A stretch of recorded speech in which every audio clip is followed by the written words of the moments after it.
Selamat datang di Isekai Desu, buat para otaku dan wibu berbau bawang yang masih setia. Kalian sudah siap? Bagian ketiga dari kisah balas dendam paling gelap ini akan membuat kalian terpukau dan terkejut.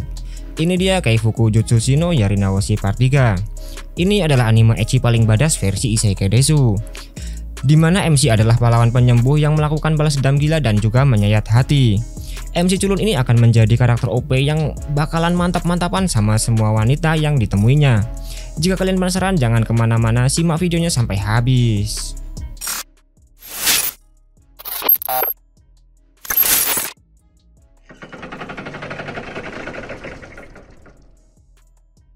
Di bagian ketiga ini, Kyeru telah merebut kembali sebagian kendali atas takdirnya. Sekarang dia menggunakan nama Khyarga. Ia kini menyamar dan memegang kendali penuh atas Freya, Setsuna, dan Kuriha Krillet, yang kini terikat sumpah setia melalui kekuatan manipulasi sihir, strategi, dan mentalnya.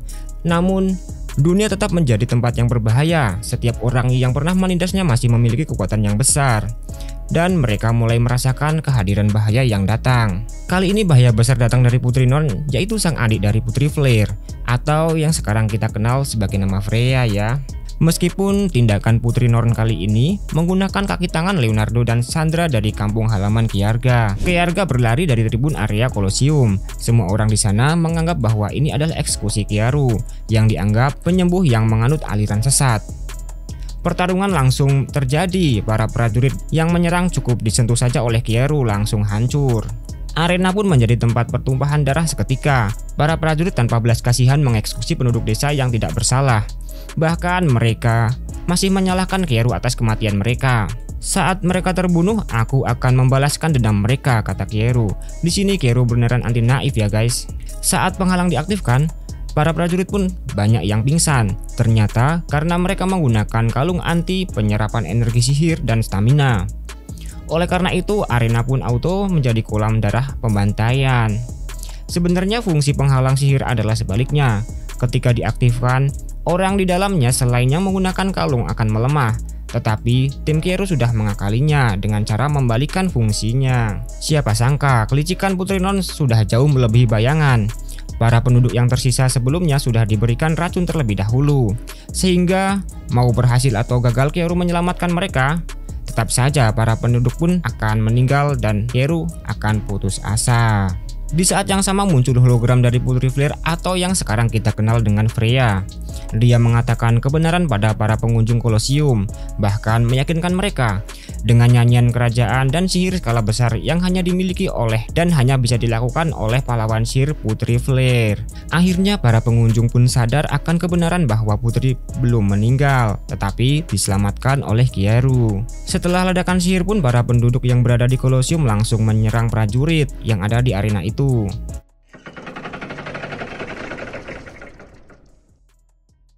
Seperti biasa, tindakan Kyeru selalu memiliki konsekuensi yang besar. Dari 40 orang desa yang hendak diselamatkan di Kolosium, hanya 10 yang berhasil tak terluka, dan hanya 1 orang yang berhasil diselamatkan. Karena mereka sudah terlalu lama menelan racun yang diberikan sebelumnya, dan racun itu pun menyebar di tubuh mereka secara berlahan. Artinya walaupun Kyeru berhasil menyelamatkan mereka di Kolosium, pada akhirnya mereka tetap akan mati. Karena racun yang mereka paksa minum itu akan menyebar secara berlahan. Ini adalah strategi membuat Kyeru kecewa dalam keputusasaan yang dalam. Hal ini diketahui Kyeru hanya dapat dilakukan oleh 1 orang, yaitu Putri Norn. Tanpa disadari Kyeru, penduduk yang berhasil ia selamatkan adalah seorang anak yang terlihat sebelumnya memiliki benci dan dendam terhadap Kyeru juga. Anak itu pun dititipkan kepada pedagang Goldman untuk merawat mereka. Pedagang Goldman pun mengatakan kepada Kyeru bahwa suatu hari nanti mungkin anak ini bisa membunuhmu. Tetapi Kyeru hanya menjawab, biarkan saja, balas dendam akan membuat seseorang semakin kuat. Saat mereka hendak pergi, Kuriha memberikan informasi yang sangat berharga, yaitu Putri Norn akan melakukan ekspedisi ke Branica, di mana manusia dan semi manusia hidup berdampingan. Ekspedisi ini belum pernah terjadi di kehidupan sebelumnya. Sejarah mulai berubah Jadi ini adalah hal yang sangat baru bagi Kyeru. Dalam perjalanan menuju balas dendam yang lebih besar, saat ini Kyeru atau Khyarga menuju bernikah bersama Freya dan Setsuna. Ada kesalahpahaman di masyarakat. Khyarga mengetahui hal ini, bahwa dikira masyarakat klan iblis adalah makhluk yang berbahaya. Sebenarnya manusia hanya takut dengan kekuatan besar yang dimiliki mereka, dan juga ada makhluk yang dapat mengendalikan ras iblis, yaitu Raja Iblis. Khyarga menuju bernikah untuk menemui Raja Iblis karena dia penasaran saat melawan Raja Iblis di kehidupan sebelumnya. Khyarga melihat Raja Iblis sedang menangis. Dia penasaran apa yang sedang dia lindungi. Di sisi lain, di dalam istana kekaisaran, Putri Non sedang menggeruntel sembari memainkan strategi. Dia juga marah terhadap Putri Flare yang dianggap mengkhianatinya. Sehingga dia berpikir apakah Putri Flare tergoda dengan pahlawan penyembuh. Dan si Putri Non sangat termotivasi untuk menangkap pahlawan penyembuh karena tahu bahwa Khyarga bukan orang yang dianggap sampah sembarangan. Putri Non ini gak kalah sadis dari Putri Flare ya guys. Dia bahkan memiliki dan selalu memanjakan peliharaannya. Di tengah hutan di malam hari yang dingin, Khyarga pun melakukan kehangatan bersama Setsuna. Tetapi tentu saja tidak hanya anget-angetan. Si Freya pun menanti giliran diangetin Khyarga. Bahkan Setsuna mengatakan sangat mencintai Khyarga sampai siap untuk membunuh untuk Khyarga. Sambil meremah susu, Khyarga mengatakan dia juga menyukai Freya yang berusaha untuknya. Setelah itu mereka pun tepar dan Khyarga berpikir bahwa dia memiliki gadis kesukaannya, yaitu Setsuna dan Flare, sebagai mainan yang bisa dia manfaatkan. Buat kamu yang suka susu, jangan lupa like dulu video ini ya guys. Kira-kira bagaimana menurutmu kelakuan si Kyeru ini terhadap peliharaannya? Coba tulis di kolom komentar ya.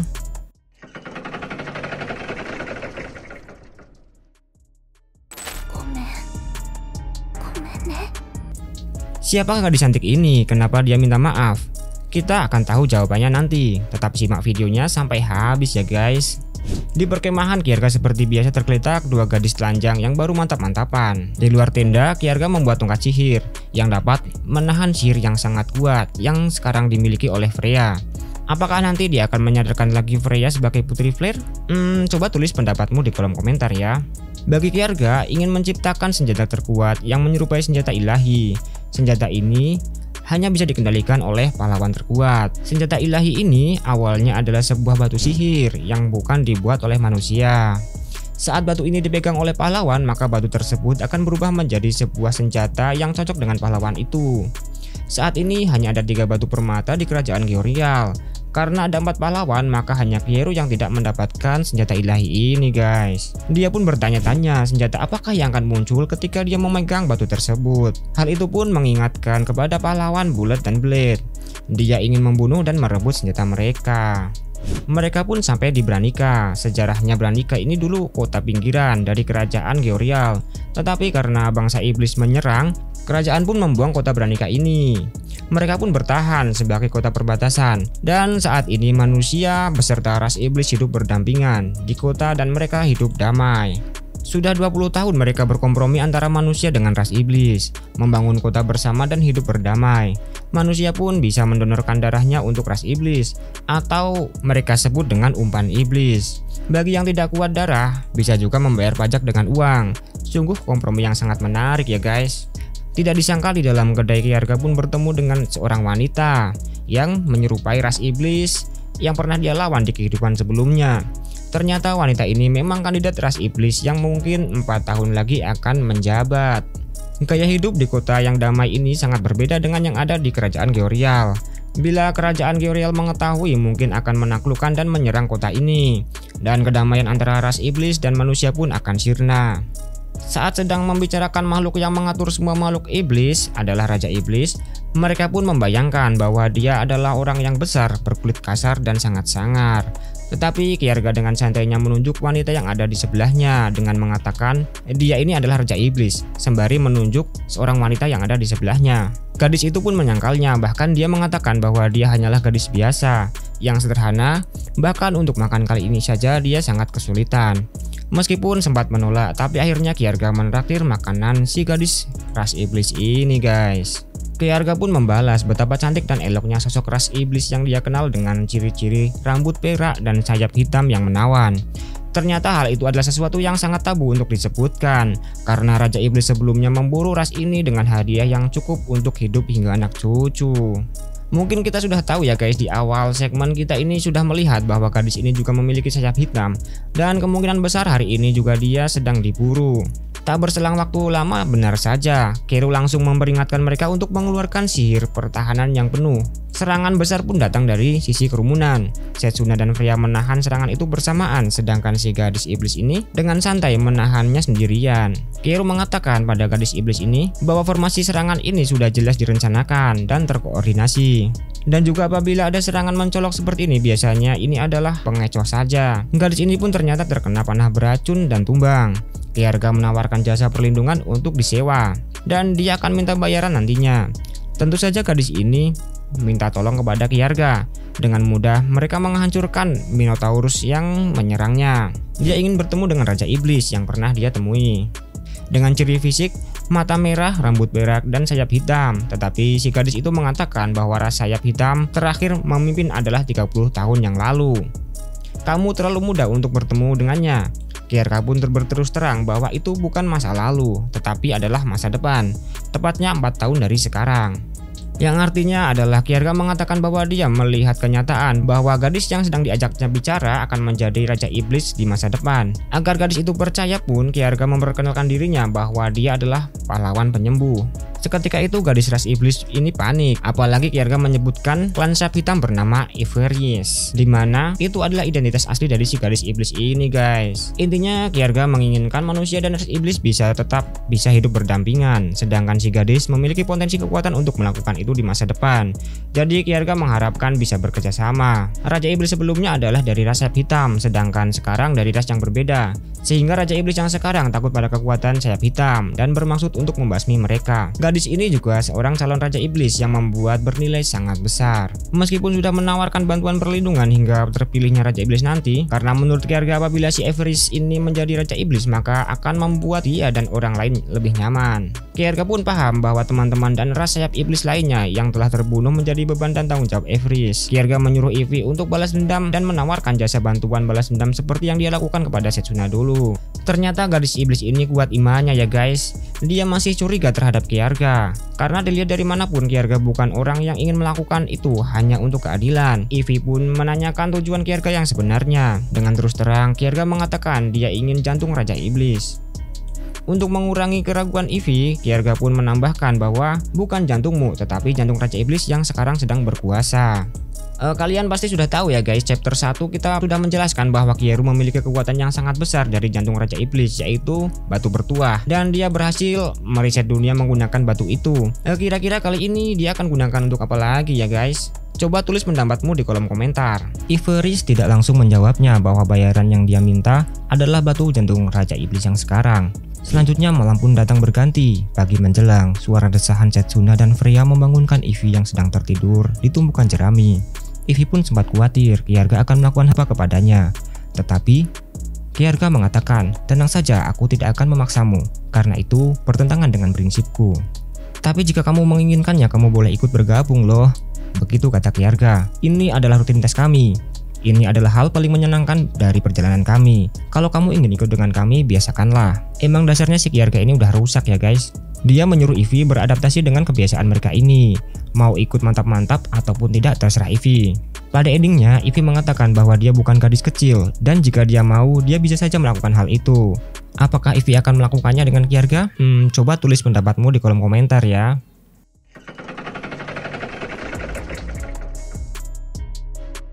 Setelah terbukti bahwa iblis Ivy masih ketakutan dengan cucak rawa milik Khyarga, akhirnya hal itu pun menjadi bahan bulian mereka di meja makan. Ivy masih kebingungan apakah sebenarnya Khyarga ini orang baik atau orang jahat.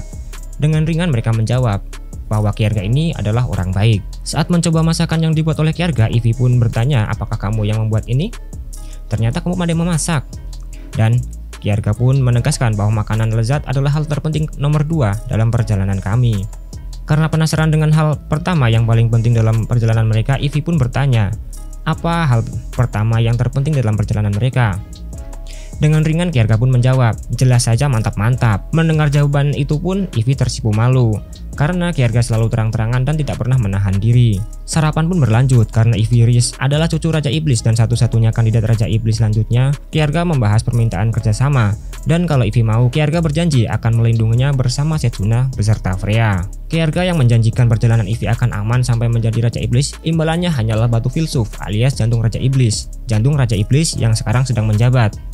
Dan juga setelah Ivy menjadi Raja Iblis, dia harus bernegosiasi dengan manusia untuk menghentikan pertempuran antara iblis dan manusia. Intinya peperangan dengan ras iblis menurut Kierga melelahkan, dan itu juga hanyalah cara kerajaan Georiel mendapatkan keuntungan. Jadi mereka sudah muak dengan hal itu semua.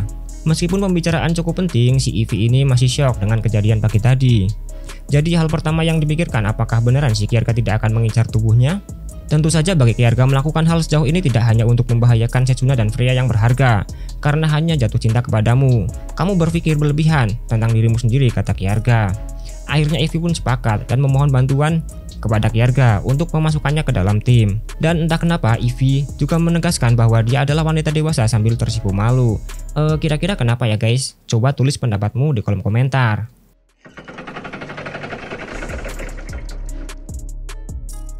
Jika kamu ingin menghadapi Raja Iblis dan menyelamatkan orang dari klanmu, kamu butuh kekuatan untuk bertarung. Apabila ada senjata yang luar biasa di luar sana, kita harus memilikinya walaupun itu berbahaya. Kierga pun menegaskan kepada Ivy tentang hal tersebut. Jadi saat ini Kierga sedang mempersiapkan perjalanan dengan mengelus-elus semacam tunggangannya. Dia pun bertanya kepada Ivy, jenis iblis apa yang biasanya kamu pakai? Tapi tanpa disangka tunggangannya yang cocok dengan Ivy bukanlah iblis, melainkan dewa burung yang sangat mematikan, yaitu Caladarius. Jelas saja Kierga terkejut karena dia mengerti tentang Caladarius itu. Caladarius adalah burung penyembuh yang sempat datang menyelenyapkan penyakit mewabah yang menular lalu dia pergi lagi. Ada juga legenda yang mengatakan bahwa Caladarius sudah punah. Dengan kepakan sayapnya saja seluruh negeri bisa langsung binasa. Intinya Caladarius ini burung dewa yang memiliki kemampuan untuk menghilangkan penyakit ataupun menyebarkan penyakit seketika. Tetapi meski burung itu masih ada, sangat sulit untuk ditaklukkan. Dan Kierga justru sangat tertarik untuk menginginkan itu. Ivy pun ketakutan karena berapa negeri yang akan binasa karena upaya mereka dalam penjinakan. Tapi dengan santai Kierga pun mengingatkan bahwa dia juga seorang pahlawan penyembuh.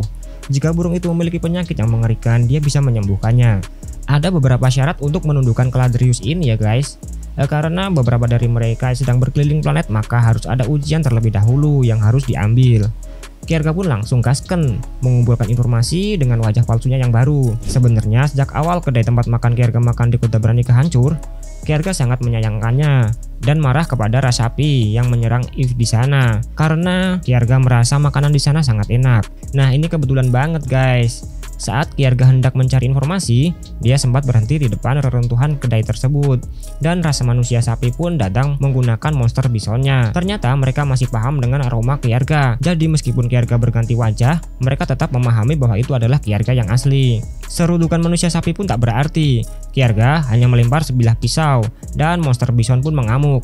Kierga pun memutuskan dendam atas makanan akan dibalas dengan makanan. Dia pun langsung memiliki rencana balas dendam. Di penginapan, Kierga meminta Setsuna membantu rencana balas dendamnya. Setsuna akan melacak aroma jejak manusia ras sapi dan menggerebek markas mereka. Ini dia guys, karena barusan Kierga sepulang jalan-jalan membawa macam-macam barang termasuk pakaian untuk Setsuna, Freya dan Ivy. Freya pun terang-terangan langsung ganti baju di saat itu juga. Karena pakaian yang dipakai kotor harus dicuci. Tentu saja Setsuna pun mengikutinya dan Ivy jelas kikuk malu. Saat ini dia masih kuat iman ya guys. Aku milik Kierga, kenapa aku harus malu, kata Setsuna. Sedangkan Freya menjelaskan bahwa siapa tahu Kierga ingin melakukannya itu. Aku tidak keberatan. Itu maksudnya itu mantap-mantapan gitu ya guys. Dan jelas saja Kierga juga langsung pengen melakukannya. Dan mereka bertiga pun mantap-mantapan di depan Ivy tentunya. Dan lucunya si Ivy ini malah menutup wajah tanpa menutup matanya guys. Akhirnya Ivy pun menunggu di luar. Jelas banget ya kalau Ivy bakal dengar desahan mereka ini. Tak disangka Ivy pun malahan cocol-cocol apa itu guys di luar kamar. Malam pun datang, Kierga dan Setsuna menjalankan misi. Kurang ngajarnya guys, si Kierga ini dia malah melempar monster bison dengan cairan perangsang birahi. Coba bayangkan. Dan monster itu pun langsung menyergap si pemiliknya. Kebayang nggak tuh jebol si pemiliknya? Penyerangan terjadi sangat singkat. Kierga dan Setsuna berhasil mengalahkan mereka dan mereka mengurungnya di lubang es. Jadi pasukan Bison ini tidak bisa naik lagi ya guys, dengan kondisi kaki dan tangan yang patah. Alasan Kierga melakukan ini ingin menanyakan informasi kepada mereka, siapa saja yang mengetahui keberadaan Ivy. Dan jika mereka mengatakan Kierga akan berjanji akan melepaskan mereka. Klan Sapi pun mengatakan bahwa yang mengerti keberadaan dan mengincar Ivy hanyalah klan mereka. Karena sudah dijawab, maka Kierga akan mengeluarkan mereka dari tempat itu. Tapi bukannya langsung dikeluarkan, sekarang Kierga malah bermaksud mengeluarkan mereka 2 minggu lagi. Karena mereka sudah menghancurkan kedai yang menyajikan makanan yang enak. Apabila mereka kelaparan, maka di sana dikurung juga seekor monster bison yang sedang birahi. Dengan kondisi yang sekarang sedang pingsan ya guys. Kebayang nggak tuh, manusia sapi disuruh makan sapi. Monster peliharaan mereka lagi birahi pula. Ini Kierga emang kebangetan banget ya guys. Buat yang nggak mau dituspol sapi, pastikan sudah like dulu video ini ya guys. Saat ini mereka di penginapan baru dan Ivy protes kenapa mereka hanya memesan 1 kamar. Alasannya jelas, karena jika di kamar terpisah maka akan sulit untuk melindungi Ivy jika terjadi sesuatu. Saat Ivy menyuruh Kierga menahan birahinya setiap saat, malah si Setsuna dan Freya justru maunya dimanjakan oleh Kierga setiap saat. Jadi ini kebalikannya ya guys. Yang satu mintanya si Kierga suruh menahan, yang satunya lagi malahan justru mintanya Kierga untuk birahi terus. Jadi di sini Ivy kalah. Dia bakalan dengerin musik mendesah setiap saat. Ketika di pasar, Kierga membelikan tongkat sihir kepada Freya agar lebih mudah dalam menjalankan misi balas dendamnya Kierga. Saat memilih tongkat, mereka berhasil meningkatkan tongkat itu. Karena mengetahui kehebatan Kierga yang mengaku hanya petualang biasa, penjual itu pun minta diserviskan 2 tongkat lagi. Tongkat yang sama seperti yang ditingkatkan oleh Kierga, dengan imbalan separuh dari harga tongkat itu. Ditambah lagi Kierga dapat bonus pisau mithril. Kierga memang pandai berdagang. Setelah mereka selesai berbelanja, terdengar keramaian, di mana ternyata pasukan dari Kekaisaran Georial datang. Di dalam pasukan tersebut terdapat Putri Norn dan juga pahlawan berpedang Blade. Tidak hanya itu, Putri Norn juga membawa pasukan elit, yang artinya jalan-jalan Putri Norn kali ini tidak main-main. Bagian ketiga kali ini berakhir dengan Kierga melihat salah satu motivasi balas dendamnya, yaitu si pahlawan Blade. Kali ini cukup sekian agar videonya nggak kepanjangan ya guys. Cerita akan kita lanjutkan di part 4, yaitu part terakhir, di mana Kierga memperlihatkan kekuatan destruktif yang luar biasa. Namun, di setiap kemenangan membawa lebih banyak bayangan di hati Kierga. Saat ini kita masih memiliki banyak sekali pertanyaan. Apakah Ivy dan Putri Norn juga akan jatuh ke pelukan Kierga?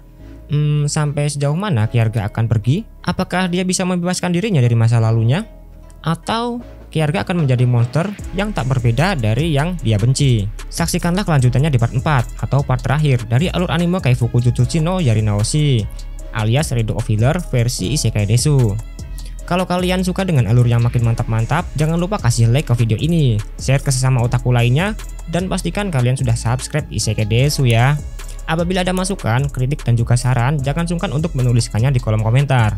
Sampai jumpa di petualangan berikutnya, para otaku dan para wibu berbau bawang.